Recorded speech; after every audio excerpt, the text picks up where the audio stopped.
Okay, let's continue. Okay ba sa inyo? So another way of improving our relationship as lovers is work on being tender. Tender, loving, no? So sabi dito kasi, take time over love making. Don't rush. So also, tune into each other emotional needs. Ano? You have to resolve conflicts. Ano? Kung meron kayong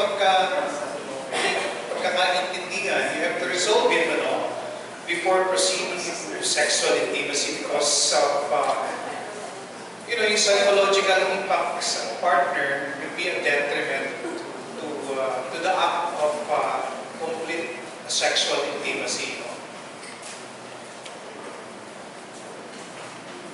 Women need to feel love. Never criticize a woman's natural shape. Yan. Lalo na kung matagal na kayong mag-asawa, siyempre, nag-iiba yung ating shape, no?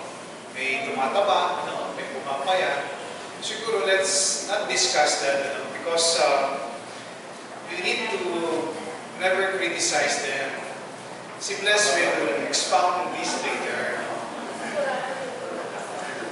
Increase non-sexual touching. Ang sexual intimacy po is not really sexual. There's yung mga non-sexual touching. But at least, di ba, yung pinamassage. Sabi nga ni Bless, ayaw niya ng pinamassage ako. Kasi yung pinamassage ko kasi paa, paa. Ayaw niya.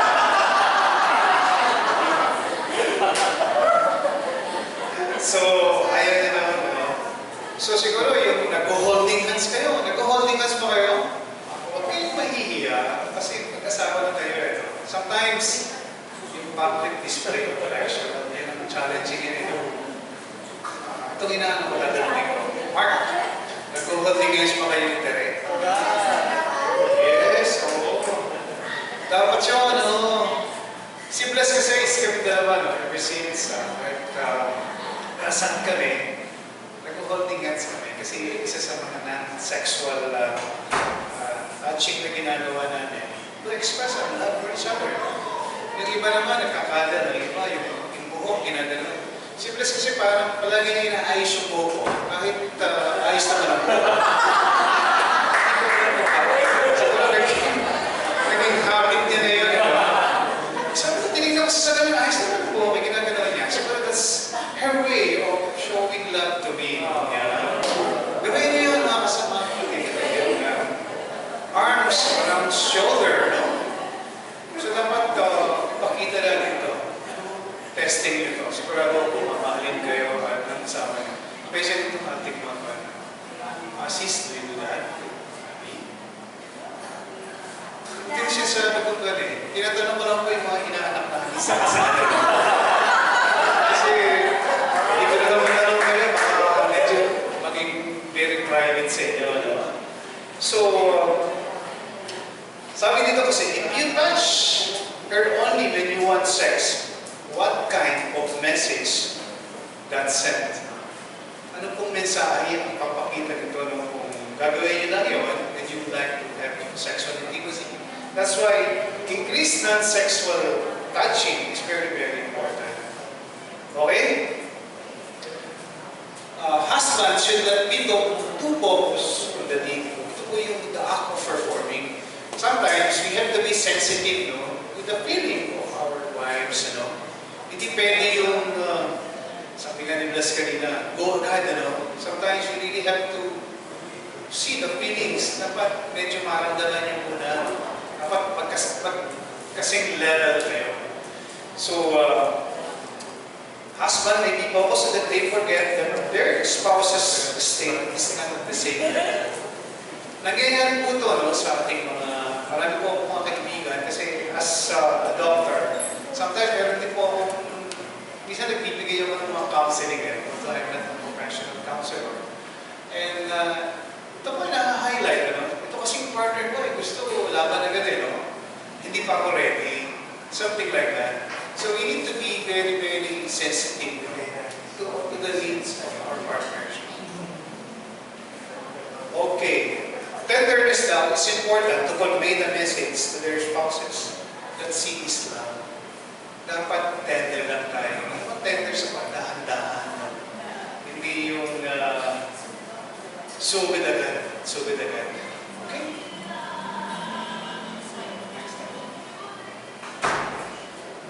Well, hindi na ako po-focus ito. Ano po ito? Amplifier, di ba? Saan mo ginagamit ang amplifier, di ba? Gusto natin di ba yung sounds, parang palakasin. Amplifier. What it takes to turn 101. Mamaya po ay i-discuss namin sa inyo ng Lito and Bless para maintindihan nyo at magbibigay po ako ng examples nito.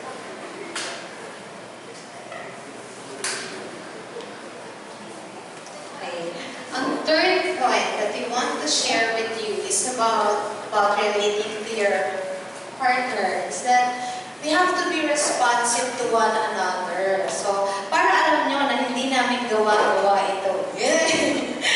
I would like to quote a verse again in the Bible, in this book of Song of Songs, chapter 4, verse 12 to 13. Likened a garden, yung woman's body is likened to a garden that is full of blooms and fruits. Pag nung una kong binasa, isip ko, ano daw? So, binasa ko siya siguro mga 5 times. So, yun pala, na this verse 12 to 13, the woman's body is likened to a garden that is full of blooms and fruits. Now, dapat daw laging ang babae ay mabango at kaaya-aya sa kanyang asawa.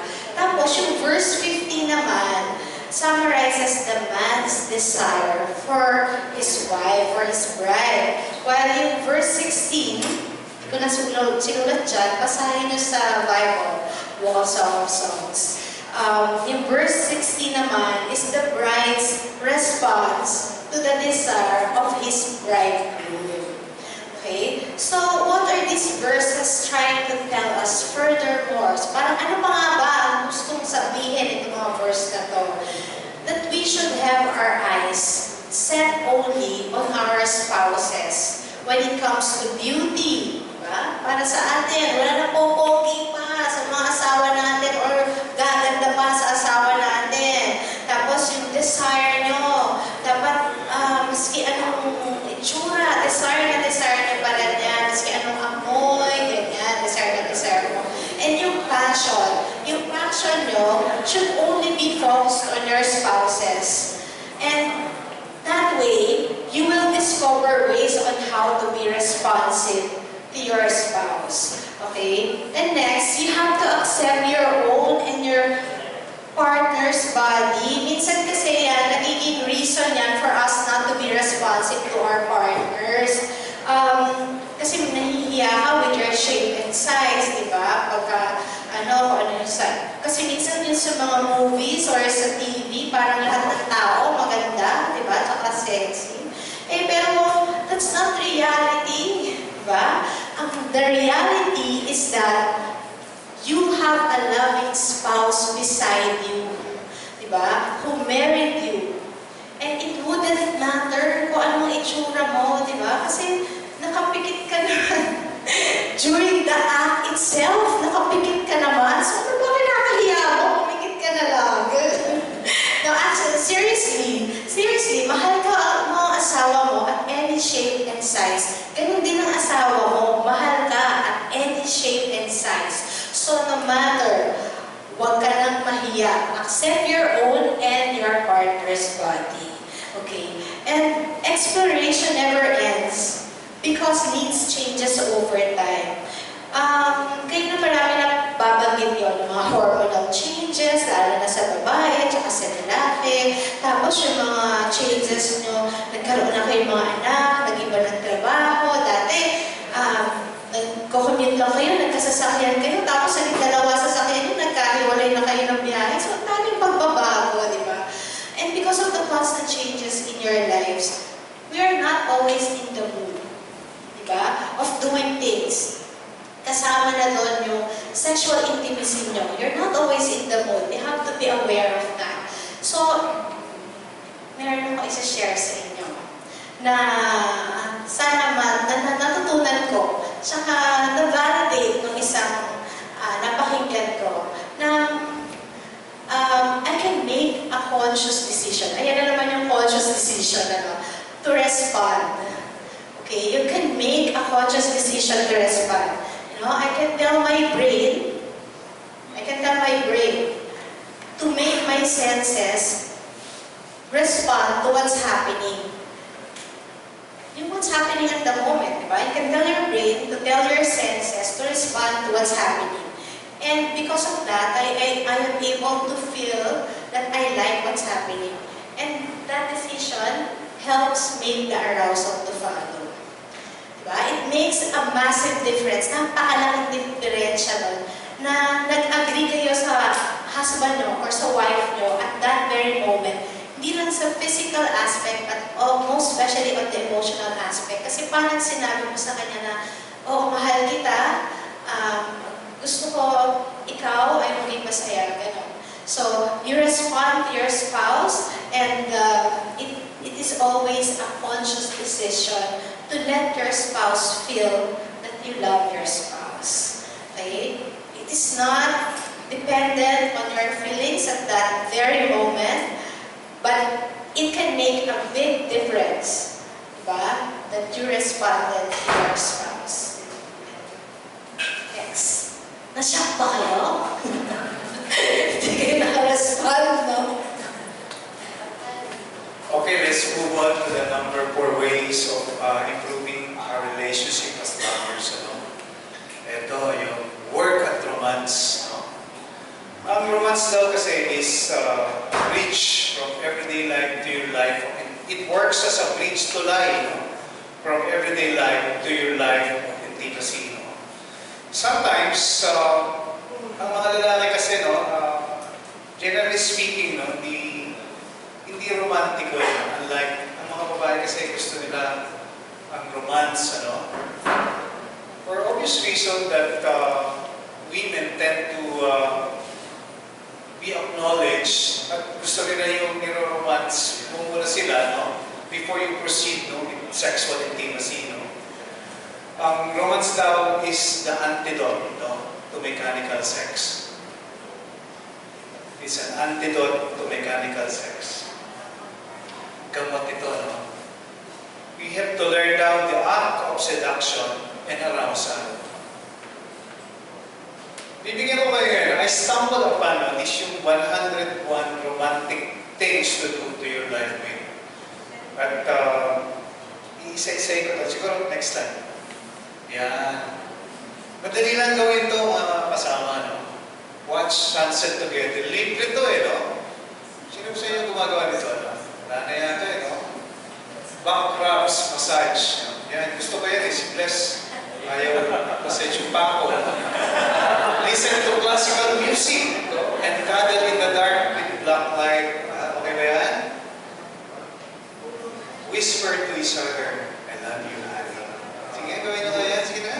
Whisper to your partner. Yan. Si Calorado, tsaka si Marisa. Narinig ko kahit from the distance. Buy gifts for each other, Sometimes gifts should not be very expensive, Kahapon ba, sino sa inyo nagbigay ng roses ng asawa niyo kahapon? Nasaan naman? Wala, chocolate. Yun. Burger, ano binigay mo kay Asis? Asis, ano binigay mo kay Asis? Ano binigay mo sa kanya? Siya nagbigay, yan.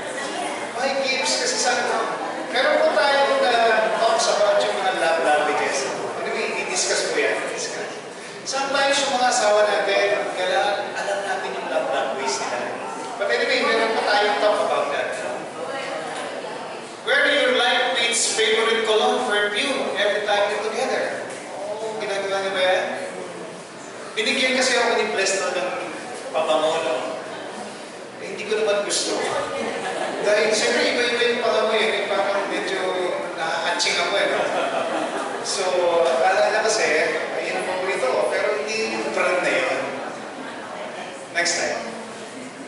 Go for a long walk down the beach at midnight. Medyo hindi na naman. Siguro wife's hair. Ginagawa niyo ba yan? Nalalaman niyo, shampoo, ginagamit niya. Say, I love you only when you mean it and make sure they know you mean it. Huwag nating sasabihin, I love you, honey. Dapat with feelings. Kasi madali magsabi ng I love you, parang ganun ba nafe-feel ng partner natin? Di ba? Tell your wives is the only girl you ever don't lie. Huwag kayo magsisinungaling. PDA, ito yung sinabi ko. Let your wife sit on your lap. Ito, face-to-face basis to eh.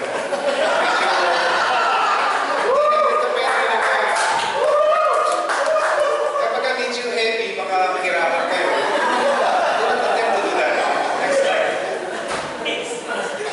Ito. Gawin natin ito. Madali lang ito eh, no? Hold your wife's hand, stare into her eyes, kiss her hand, and then put it over your heart. Pwede ba natin gawin ito? Dali na natin gawin ito. Okay? Let's do it. Sige, hallelujah. Magay mo ito. Ganyan. Yan. Kung gagamitin natin yan, one way of expressing your romance. Carry your wife to bed. Ito, face-to-face basis na ito. Tunit-tunit. Pagka hindi niya maya talaga, kung meron backpain. Okay, make excuses. Make excuse to call your life mate repeatedly Monday. Ginagawa ni Ben. Kasi minsan tayo nakakalimutan natin because of our work, no? Ako guilty ako dyan eh. Pero, I'm trying my best, ano? Alam niyo, tumatawag po tayo sa ating partner. That's one way of saying, uy, very thoughtful pala itong aking asawa. Naalala ko. So, okay, sit in your car in the driveway. Businin daw kayo, blow your life with a kiss, as you or beat, you know, that way. Kung sa tricycle din tayo, ano yan, Okay. Marami pa yun, no? Ito siguro, no? Take your wife to see romantic movie, ginagawa natin yan, sacrifices for each other. Yung never forget the kiss goodnight. Kinikiss niyo ba ng goodnight ng mga partner, no? That's good. Ito, number 1. Number 11. Buy 11 real roses and 1 fake one. Leave a note that says, I love you until the last rose dies. Okay ba yan? Plastic yun eh. Okay. So these are just some of the romantic things that we need to do to your partner. Kasi talagang ang buhay po natin ngayon mag-asawa ay so many challenges, stress, But I think we should do it, yung try to do some romantic things, Diba? Di ba si Chen ganun,